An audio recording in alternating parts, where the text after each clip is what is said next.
Welcome to HardScript. Help me reach 5,000 subscribers. Support the video with a like and leave your thoughts in the comments. She walked through the front door like I wasn't even there. No hello, no glance, not even the kind of tired nod you give a stranger you bump into at Walmart. Just silence, her heels clicking against the hardwood as she brushed past me. I was standing in the kitchen, coffee still hot in my hand, waiting for her, expecting something, anything. But she moved straight to the living room, phone in hand, already scrolling, her face lit by the glow of her iPhone like I was invisible. That silence felt heavier than any argument we'd ever had. I didn't say a word. Not then, because this wasn't the first time. Lately, it had become her new routine. Come home, pour a glass of wine, sink into the couch, and scroll Amazon for hours while I sat 10 feet away, forgotten. What she didn't realize was that tonight, something cracked in me.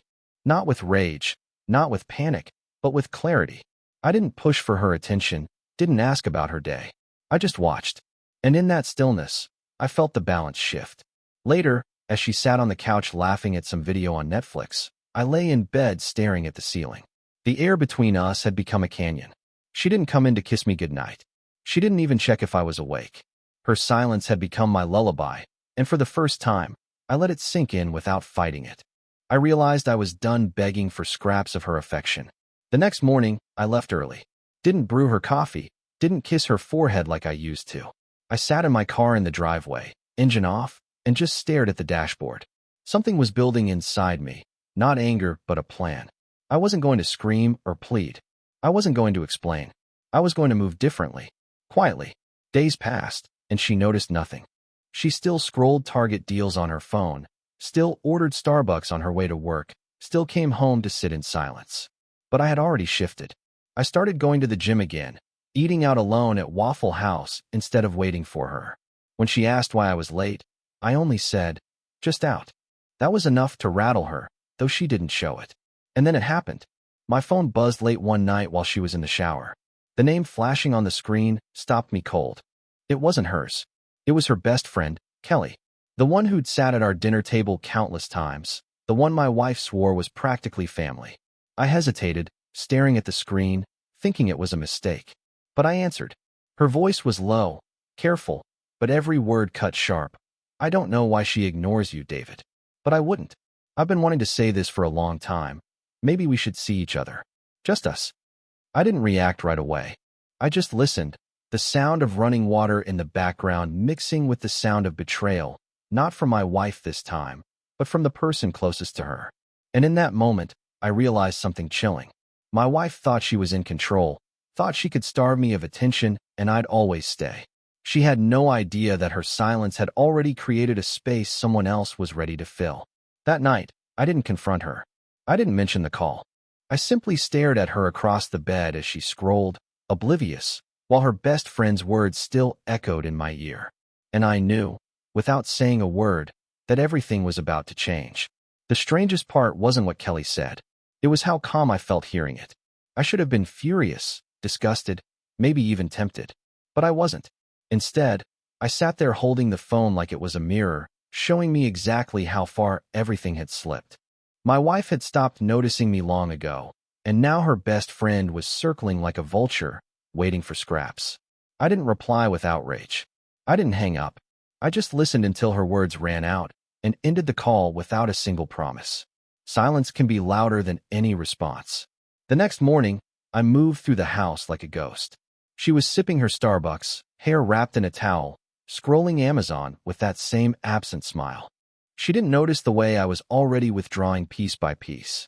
She didn't know that while she was buying candles and home decor, I was rerouting money into a separate account, clearing the shared cards, setting the stage for something she couldn't control. She thought I was safe, predictable, dependent. She had no idea I was already gone in every way that mattered.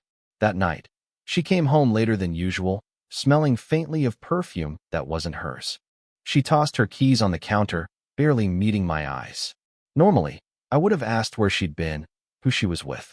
But not anymore. I just nodded and went back to wiping the counter. My silence hit harder than any accusation. For the first time, I saw confusion flicker across her face, a tiny crack in her carefully built wall of indifference. I kept moving strategically. No explanations. No fights. Just subtle cuts. I stopped cooking dinner for two. I stopped waiting for her on the couch.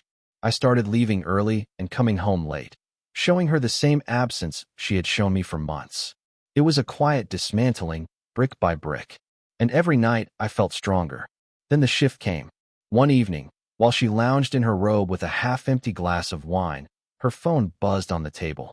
She was in the bathroom, so I glanced down without touching it. A preview of a message lit up the screen. Not from Kelly. From someone else. A man's name I didn't recognize, followed by words that burned into my mind. Last night was worth it. I didn't flinch. I didn't storm in with accusations. I just turned off the TV, picked up my keys, and walked out the door. No goodbye. No questions. I left her sitting in her own silence, unaware that I had already seen enough. Driving through the empty streets, I realized I didn't need proof. I didn't need a confession. I already knew. She thought she had control, but she was about to learn what real distance felt like. The kind that doesn't come with warnings, only absence. I didn't go far that night. Just parked my truck outside a quiet diner and sat there, letting the neon buzz through the windshield while my thoughts sharpened into something I hadn't felt in years: control. She thought she was the only one writing this script, that her silence and secrets would keep me tethered. But sitting there in the dark, I realized I wasn't waiting for her anymore. I was preparing to leave her behind without warning. The next morning, I didn't rush back into routine. I left before she woke, stopped at Waffle House for breakfast, and let myself breathe. For the first time in months, I wasn't checking my phone for her texts or thinking about her schedule. By the time she came back from Target that afternoon, my side of the closet was already missing half my clothes. She didn't notice. Or maybe she noticed and didn't care. Either way, the detachment was already setting in. She tried to test me later. Walked into the kitchen in that satin robe she hadn't worn in months, hair done, wine in her hand like she was staging some romantic scene. She leaned against the counter and said, "You've been quiet lately." I didn't look up from my plate. I just said, "Better that way." It wasn't cruel, but it was enough. I saw her eyes flicker with something close to panic, like she couldn't place this new version of me. That night, I stayed out late again, hitting the gym, taking the long way home. When I walked in, she was curled on the couch, Netflix paused on the screen, a candle burning. She didn't look at me, didn't ask where I'd been, but her phone was on the table, screen lighting up every few minutes. Each time she turned it face down, like the glow itself betrayed her. I didn't touch it. I didn't need to. The silence between us was already telling me everything. A few days later, Kelly called again. This time she didn't bother hiding her intentions. She said, "You deserve better than this." She doesn't see you, but I do. I let her talk, didn't give her anything in return, and ended the call the same way, without a word. But I knew then what I was dealing with. My wife's world wasn't just cracking. It was collapsing. And even the people closest to her were ready to watch her burn. When I lay in bed that night, she rolled toward me for the first time in months, her arm brushing mine. I didn't move. I didn't respond. The distance I created was working. For the first time, she was starting to feel the same emptiness she had handed me for years. And I knew, with absolute clarity, that this was only the beginning. It was a Thursday night when the mask finally slipped. I came home late from the gym, the house quiet except for the faint hum of the dishwasher. She was sitting at the kitchen table, her phone flipped face down, a half-empty glass of wine in front of her. For once, she looked up at me, her eyes searching. She asked where I had been, but her voice wasn't casual. It was sharp, almost desperate. I answered the same way I had been answering everything lately. Calm, clipped, detached. Out. She didn't like that. I could see her shifting in her seat, tapping her nails against the table. She was used to me filling the silence, explaining myself, trying to win her attention. But this time I gave her nothing. The silence stretched long enough that she broke it herself, muttering something about me acting strange, about how distant I had been. I didn't correct her.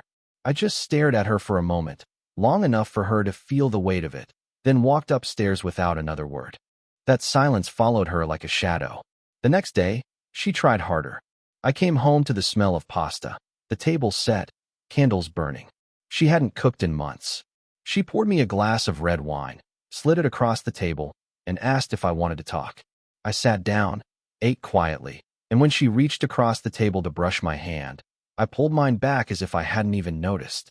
The look on her face, confusion, frustration, maybe even fear, was the confirmation I needed. The roles had shifted. She was the one chasing now, and I was already out of reach. Later that night, while she showered, her phone lit up again on the counter. Same man's name. Same tone in the message. I didn't open it. I didn't need to. I walked past it like it was nothing more than static. She came out of the bathroom wrapped in a robe, smiling like she expected me to make the first move. Instead, I picked up my keys and said I needed air. No explanations. No details. Just gone. I drove without a destination, ended up in the parking lot of a Walmart, watching people carry bags to their cars under the glow of the lights. For the first time in months, I felt like I wasn't suffocating. I realized something vital that night. She had spent years teaching me to live without her attention, without her love, without her touch. Now I was finally taking that lesson seriously. When I walked back into the house, she was sitting on the couch waiting. She asked if we were okay, her voice quieter this time, almost pleading. I just smiled faintly, the kind of smile that gives nothing away, and walked upstairs. She didn't follow. And that silence, my silence, was louder than any argument we had ever had. The following week unfolded like a slow-motion collapse. She started hovering around me more, asking questions she never used to bother with. Where was I going? Who was I with? When would I be back? The irony wasn't lost on me. For years I had been the one asking, waiting, hoping for scraps of her attention. Now the script had flipped, and she was the one restless in the silence I left behind. One night, I came home later than usual. She was waiting in the kitchen, arms crossed, her tone clipped. She asked if I was seeing someone else. I didn't lie, didn't confess, didn't even entertain the question. I just said, "You never asked before. Why now?" Then I walked past her. The way her face tightened told me everything. She wasn't asking out of curiosity. She was asking out of fear. That weekend, I packed a small bag and left without explanation. I didn't go far, just checked into a modest hotel outside of town. I needed space to think, to breathe. But more importantly, I wanted her to feel what I had felt for months: absence. No goodnight texts, no updates, no reassurance. Just silence. By the second day, she was calling nonstop, leaving voicemails that shifted from irritated to worried. I didn't answer. I let the weight of her own games press down on her. When I finally came back, the house felt different. She rushed to greet me, trying to mask it with casual words, but her eyes gave her away. She had spent those 2 days imagining every possibility. Maybe I was with someone else. Maybe I was gone for good. For the first time, she felt the ground shift under her feet, and it terrified her. That night, as she poured herself another glass of wine, I noticed her hands shaking slightly. She asked if I still loved her. The question was almost laughable after everything she had done, but I didn't answer. I just looked at her, steady and unreadable, then turned back to my book. The silence spoke louder than anything I could have said. Meanwhile, her friend Kelly hadn't let up. Another message came through, this time more direct, suggesting we meet. I ignored it, but I realized the cracks in my wife's world were spreading faster than she knew. Her friends, her routines, even her own confidence were turning against her. She thought she had control, but now she was the one trapped in uncertainty. I went to bed early that night, leaving her alone with her wine and her phone. For the first time, I didn't feel the need to check what she was doing, who she was messaging, or where she might go, because I had already made my decision. I wasn't going to fight for her attention anymore. I was going to make sure she learned what it felt like when someone truly disappears, quietly, completely, and without looking back. By the time another week rolled around, the tension in the house was unbearable. She hovered in doorways, lingered in rooms where I sat, her eyes searching for something that wasn't there anymore. She tried to talk about the little things, her work, her plans, gossip from friends, but it all sounded hollow. I responded with nods, short words, sometimes nothing at all. The more I withdrew, the more she chased. It was like watching someone drown in a pool I had already climbed out of. One evening, she made the mistake of leaving her laptop open on the kitchen counter. She walked away to take a call, and the screen lit up with a thread of messages. I didn't touch the keyboard, didn't scroll, but I saw enough. The same man's name, the same tone, words that left no room for doubt. It confirmed what I already knew, but strangely, it didn't sting. It was clarity, pure and cold. She had gambled, and she assumed I'd never see the cards. When she came back into the room, she noticed the way I was looking at the screen. Her face drained, but I didn't say a word. I closed the laptop gently and walked away. No questions, no accusations, just silence. And that silence hit her harder than if I had screamed. She followed me into the hallway, her voice trembling, asking if I'd seen something, asking why I wasn't saying anything. I kept walking. She couldn't fight silence. She couldn't control it. That night, she slipped into bed next to me, trying to bridge the gap. She rested her hand on my chest, something she hadn't done in months.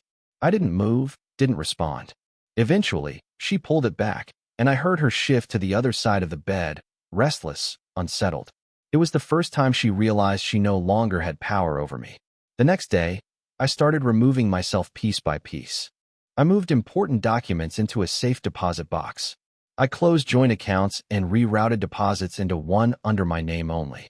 I began packing quietly, items she wouldn't notice at first, things that could disappear without a question. It wasn't panic. It was precision. That evening, as she scrolled through her phone on the couch, I sat across the room, scrolling too, but not through meaningless feeds. I was setting up a new place, a new life. She didn't notice. She thought I was still in orbit, circling around her. But the truth was, I had already broken free. And when I looked at her that night, wine glass in hand, pretending she was still in control, I realized the most dangerous thing I could do wasn't to confront her. It was to keep going exactly as I was, calm, detached, silent.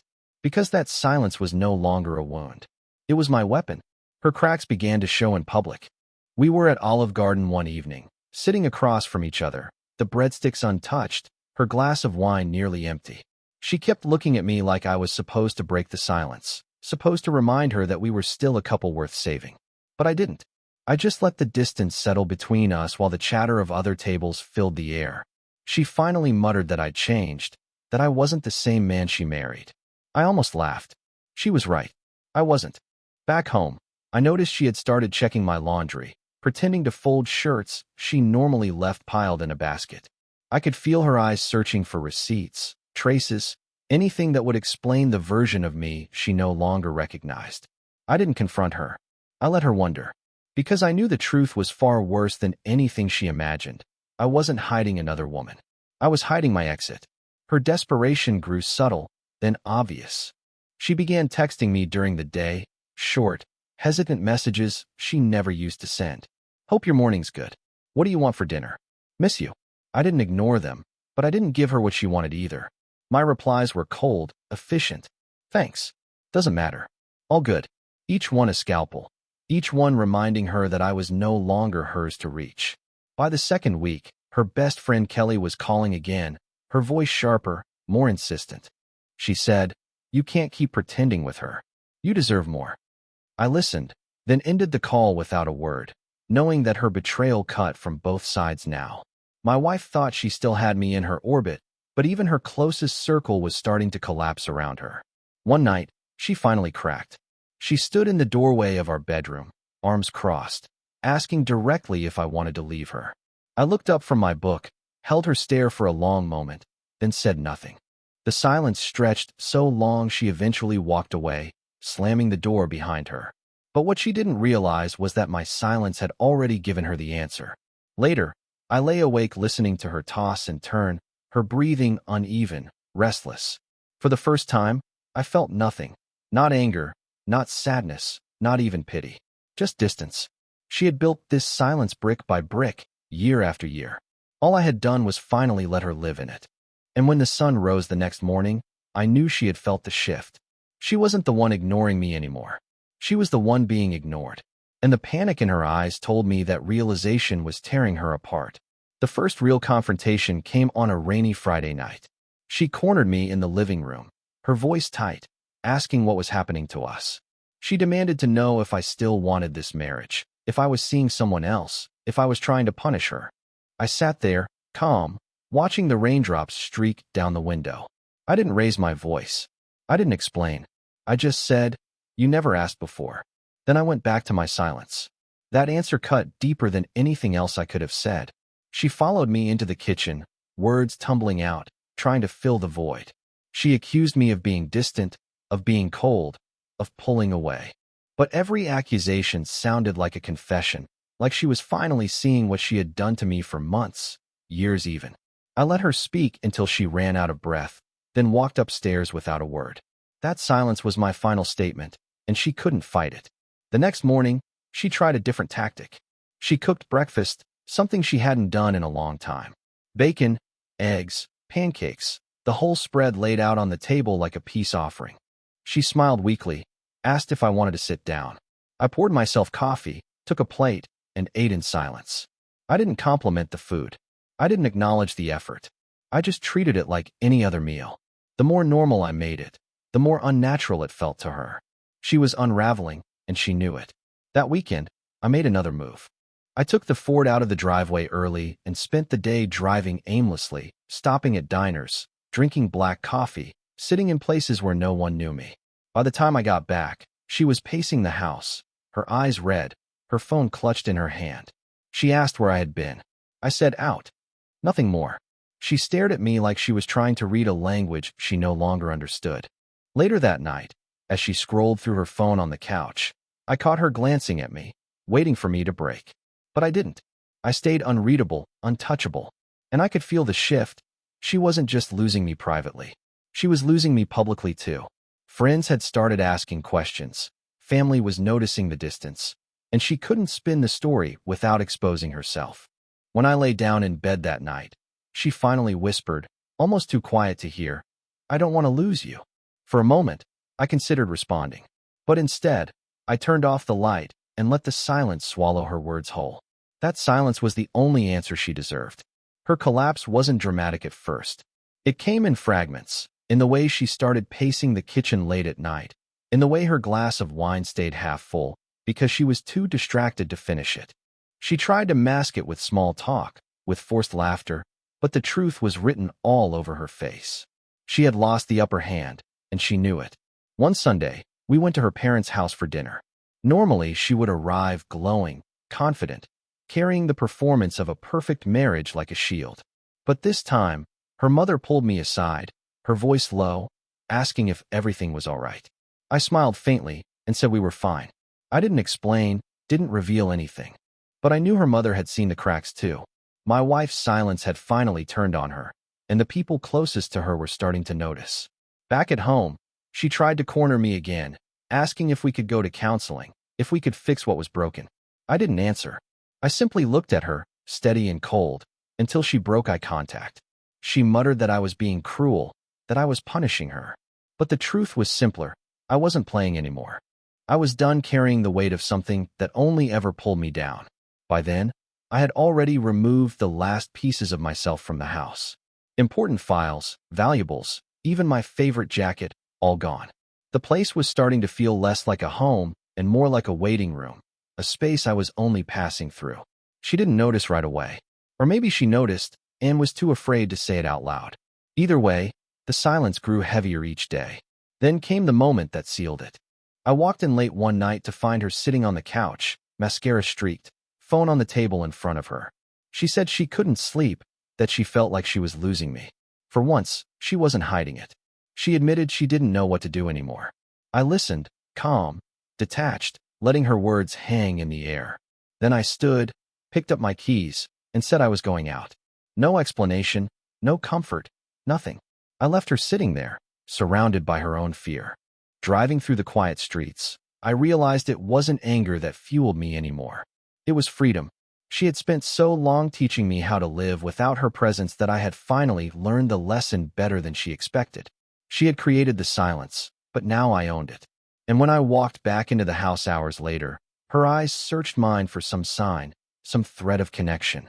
I gave her nothing, because by then, I wasn't her husband anymore. I was just the ghost she had made me. The end didn't come with a fight. It came with a pause. One evening, I came home earlier than usual. She was sitting at the dining table, a candle flickering beside her, her phone untouched for once. She looked up at me, eyes wide, like she was about to beg. She whispered that she couldn't take the silence anymore, that she needed me to say something, anything. I stood there, my jacket still on, my keys in my hand. I studied her face the way you study a picture you've already decided to take down from the wall. I walked to the kitchen, poured myself a glass of water, and sat across from her. She asked if I hated her, if I was planning to leave. I let the silence stretch until she started to tremble. Then, calmly, I said the only truth that mattered. I didn't disappear. I just stopped showing up where I wasn't respected. Her mouth opened as if to respond, but no words came. The candle flickered between us, and I stood, set the glass down, and walked upstairs. The next morning, she woke to an emptier house than before. My side of the closet stripped bare, drawers empty, my jacket gone from the hook by the door. She rushed through the rooms, her footsteps frantic, but I was already gone. No note, no explanation, just absence. By the time she came back from Target that afternoon, my truck was no longer in the driveway. I didn't announce my departure to anyone, but word spread anyway. Her sister called me, asking if it was true. Friends started to notice my silence on social media, the way I no longer appeared in the background of her curated photos.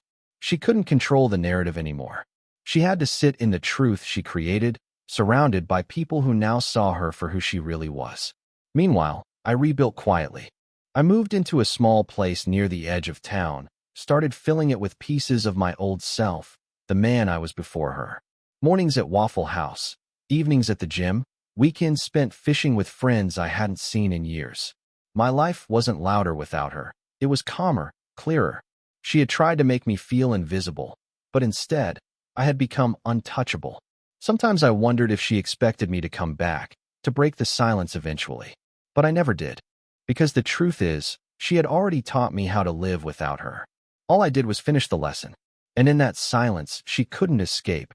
She finally heard the echo of everything she had lost. Real men don't explode. They exit. Subscribe for more power stories.